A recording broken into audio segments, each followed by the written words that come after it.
ఏషపుత్రంచ మాం విధి కుమారి గర్భ సంభవం మ్లేచ్ఛ ధర్మస్య వక్తారాం వసీహో.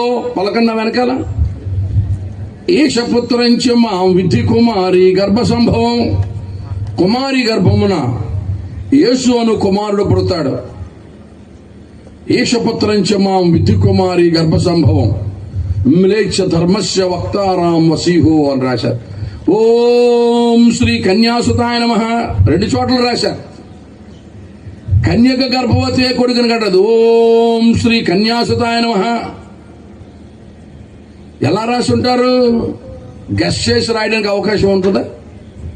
మరలా పైగా ఆ దేవకుమారుడు ఇంతటి విశాల ప్రపంచంలో, ఇన్ని దేశాలు ఉన్నటువంటి ప్రపంచంలో ఎక్కడ పుడతాడో పిన్ పాయింట్ యాక్యురసీతో కూడా మన శాస్త్రాలు చెప్పినాయి. ఇన్ని దేశాలు ఉన్నాయి. ఇంగ్లాండ్, అమెరికా, భారతదేశం, రష్యా, ఏమండి మహామహా దేశాలు ఉన్నాయి. ఆ పరాత్పరుడు, ఆ వేదవేద్యుడు, ఆ యజ్ఞ పశువు, ఆ విరాట్ పురుషుడు, ఆ దేవకుమారుడు, ఆ ప్రజాపతి జన్మించే జన్మస్థానం ఎక్కడ అని మన ఋషీశ్వరులు దేవుణ్ణి అడిగితే వారి సాక్షాత్కారం పొందుకొని ఏమి రాశారు తెలుసా? అంబస్య పారే భువనస్య మధ్యే నాకసపుష్టే మహతో మహియాన్ శుక్రేణ జ్యోతిర్గంశిష అనుప్రవిష్ట ప్రజాపతి గర్భే అంతః అన్నారు. అంబస్య పారే ఆకాశంలోంచి వస్తాడు. భువనస్య మధ్యే భూమధ్య పరువులో పుడతాడు. శుక్రేణ జ్యోతిర్గంశిష అనుప్రవిష్ట ప్రజాపతి గర్భే అంతః అంటే ప్రజాపతి అయిన దేవుడు పుట్టినప్పుడు ఆకాశంలో ఒక తార వెలుస్తుంది. ఆ తార ఆయన తార అని శాస్త్రం చెప్పిందండి.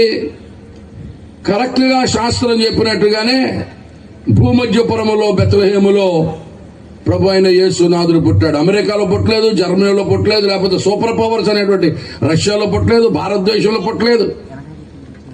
భూమికి నట్టనడుమ నివసించు ప్రజలు, భూమికి ఒక నట్టనడుమ అనేటువంటి భాగం ఉన్నది.